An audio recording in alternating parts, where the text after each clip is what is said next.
Saya akan membahas teorema Pythagoras. Saya Dian Lestari akan membahas sudut berelasi. Saya Delvi membahas tentang sudut istimewa. Saya Muhammad Rizal Kurniawan membahas trigonometri dasar. Saya Muhammad Rizal Kurniawan, saya akan menjelaskan perbandingan trigonometri pada segitiga siku. Perbandingan trigonometri pada segitiga siku adalah perbandingan antara panjang sisi segitiga dengan sudut-sudutnya. Trigonometri pada segitiga siku meliputi sinus sin, kosinus kos, tangen tan, kosekan kosek, sekan sek, dan kotangen kos. Sin itu D per mi, cos sa per mi, dan tan per desa. Ini ada kebalikan sin cos tan, dan ini sekan dulunya mi per d, dan kosekan dulunya mi per sa, dan kotangen rumusnya sa per d. Saya akan memberikan contoh dari perbandingan trigonometri pada segitiga siku. Sin alfa itu demi depan per miring. Depannya 5 per miringnya 4.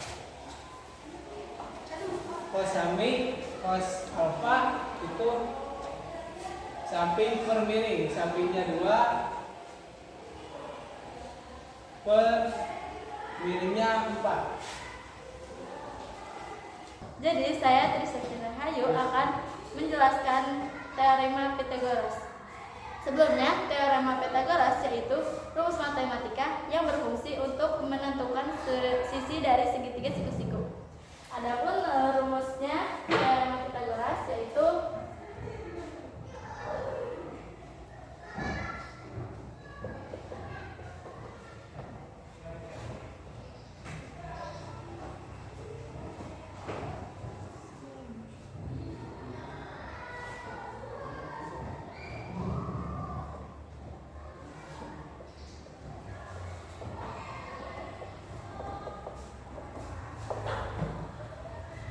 Jadi rumus dari teorema Pythagoras itu sisi miring sama dengan sisi depan sisi samping. Itu digunakan untuk mencari sisi dari sisi miring. Nah, di sini ada contoh segitiganya. Jika kita masukkan dari alfabet di sini menjadi B sama dengan B kuadrat sama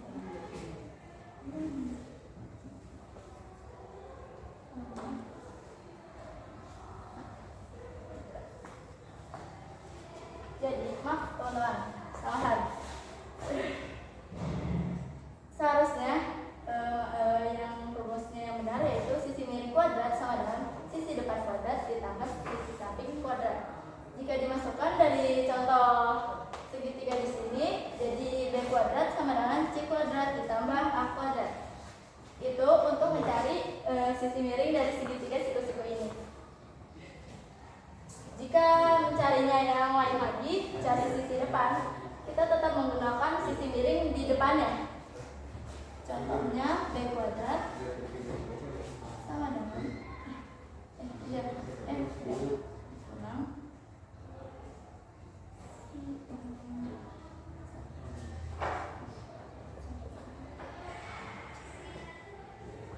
ini digunakan untuk mencari sisi depan dari tiga siku-siku ini. Jadi sekarang saya akan memberikan contoh dari teorema Pythagoras ini.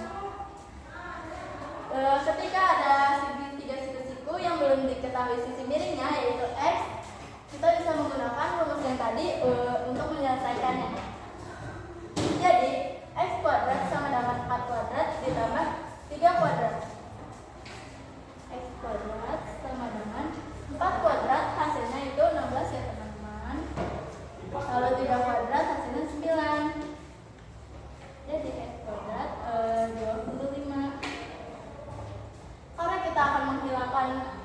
kuadrat di sini, angka 2 di sini, kita menggunakan akar.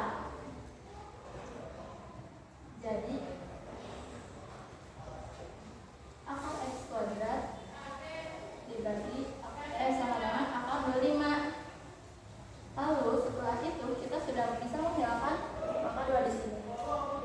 Akar 25 yaitu hasilnya 5. Selanjutnya saya akan memberikan contoh rumus Pythagoras yang kedua.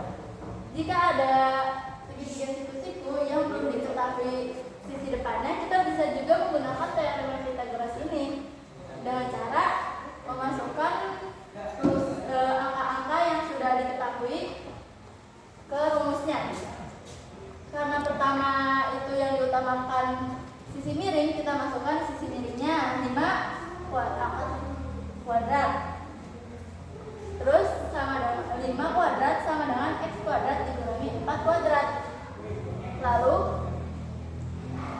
karena kita mencari x-nya, kita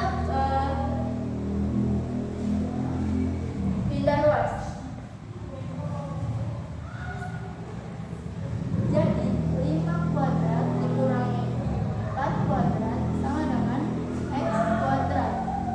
5 kuadrat hasilnya yaitu 25 dikurang 4 kuadrat yaitu 16 sama dengan x kuadrat. Lalu 25 dikurangi 16 hasilnya 9 sama dengan x kuadrat. Sama seperti tadi, kita harus menghilangkan pangkat 2 ini dengan cara mengakarkan bilangan ini. Jadi akar 9 dikurangi sama dengan x kuadrat. Akar x kuadrat.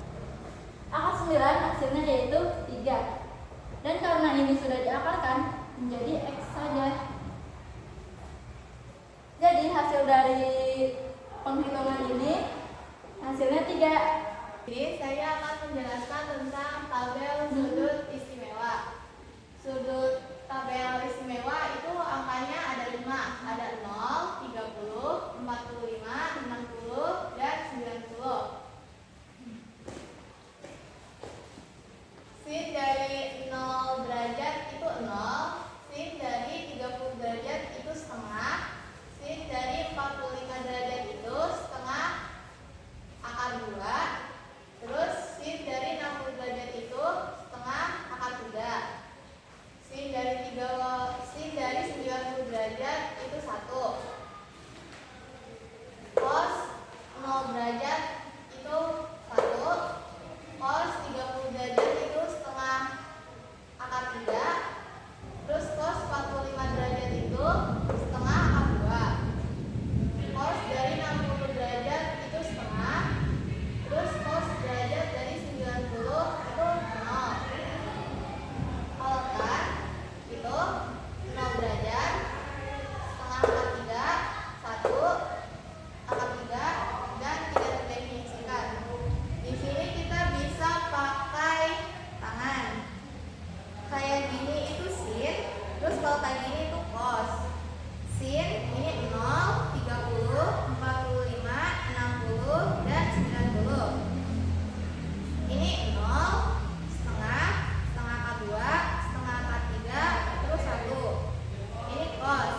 setengah akar 3 sama dengan C per 2 akar 3.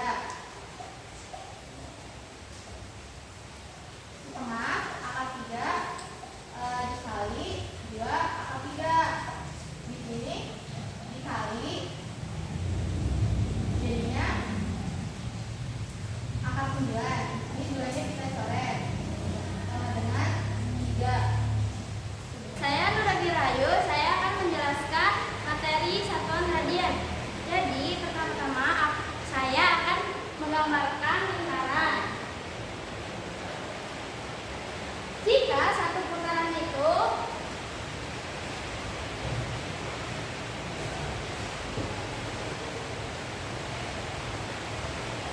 satu putaran itu 360 derajat.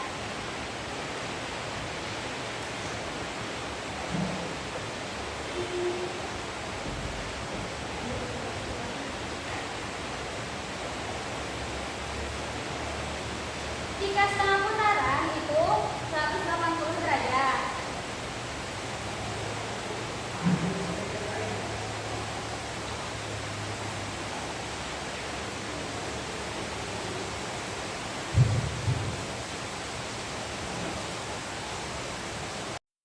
Jadi rumus dari satuan radian itu adalah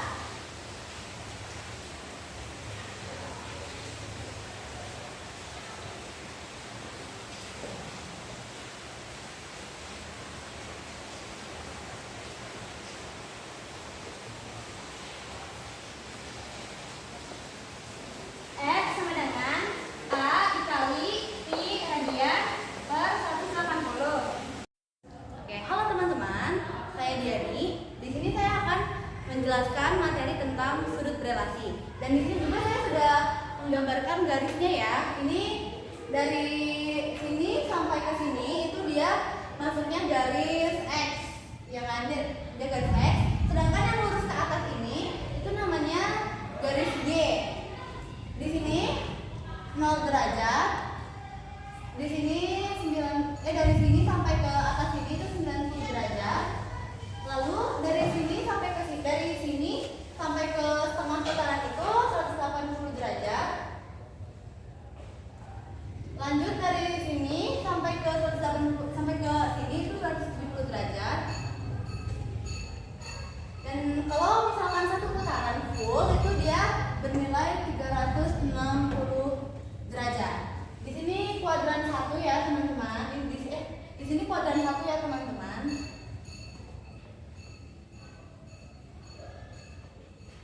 Kuadran 1 itu yang bernilai positifnya itu semuanya. Jadi yang positif itu semuanya. Semuanya positif. Terus di sini kuadran 2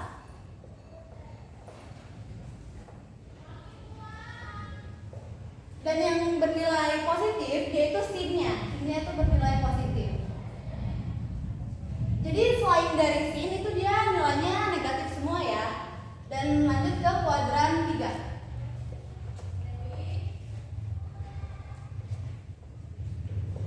Kuadran 3 yang bernilai positif dia itu si tannya ya.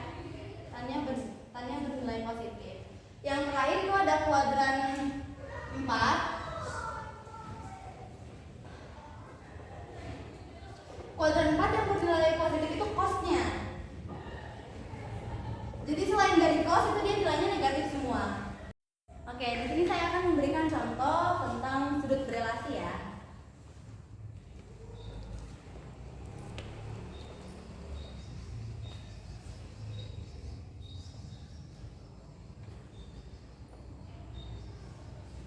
Oke, menurut teman-teman dari cos 120 derajat itu hasilnya berapa sih? Sini yuk aku bantu jawab.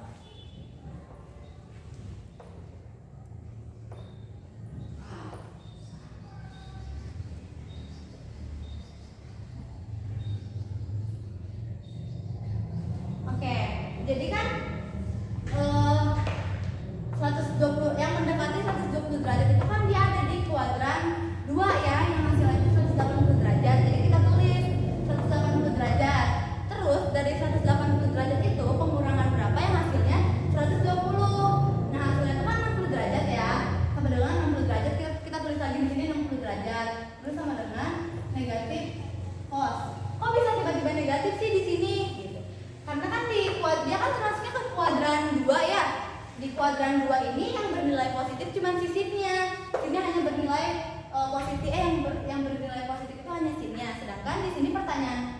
pertanyaannya adalah cos. Jadi selain dari sini itu kan negatif, berarti negatif cos sama dengan negatif cos 60 derajat. 60 derajat itu dia dipindahin ke sini ya. Terus sama dengan negatif cos 60 derajat itu berapa sih? Dia hasilnya min 1/2. Oke, lanjut ke contoh yang kedua ya.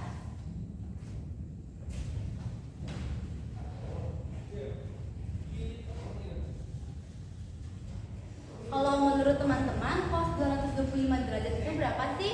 Sini yuk aku bantu jawab.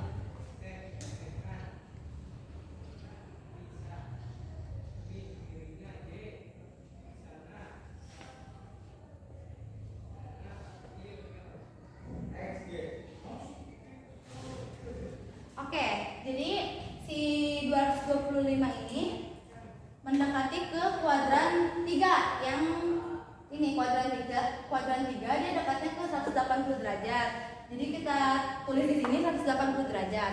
Terus 180 derajat ditambah berapa yang hasilnya 225 derajat. Jadi dia ditambahnya 45 derajat kan. Sama dengan negatif cos. Kenapa kok ini bisa tiba-tiba negatif sih? Soalnya dia kan termasuknya ke kuadran 3. Di kuadran 3 ini yang bernilai positifnya itu cuma tan. Jadi selain dari tan itu dia nilainya negatif semua. Nah makanya si cosnya ini bernilai negatif. Nah, terus negatif cos 45 derajat ya yang tadi kita pindahin ke bawah sini. Terus negatif cos 45 derajat itu berapa sih? Dia itu hasilnya cos 45 derajat kan 1/2 akar 2. Jadi kita tulis di sini negatif 1/2 akar 2. Oke. Sekian dari kelompok kami. Mohon maaf apabila ada kesalahan kata. Semoga materi yang sudah kami jelaskan dapat teman-teman pahami ya. Wassalamualaikum warahmatullahi wabarakatuh.